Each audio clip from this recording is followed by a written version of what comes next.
ये हम फ्लोटिंग कर रहे हैं।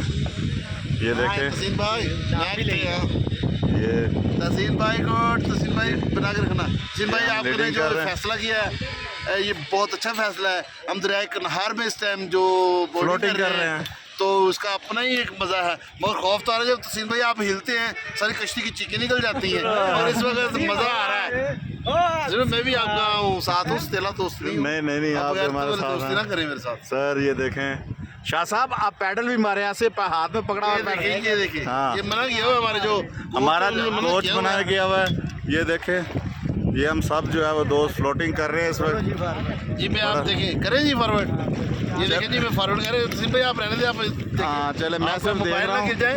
ये तहसीन भाई को भी आर्डर है उनका कोच का कि ये फॉरवर्ड ही करें मगर ये नहीं कर सकते क्योंकि पास मोबाइल है। वीडियो बनाने की हमारे पास एक ही बंदे की परमिशन एक बंदे की है वीडियो बनाने के लिए। तो हम फ्लोटिंग कर रहे हैं। आपका मेरा फोटो बना ले साथ। जी फोटो नहीं बना रहे आप ये बहुत मजा आया। यहाँ पर नारायण तक कितना ही जाना। ये मुझे लगता है हमने फ्लोटिंग करते हुए नारायण तक जाना। बेटा बताओ मजा आ रहा है कि नहीं आ रहा? जिंदाबाद। बहुत मजा आ रहा है। तहसीन भाई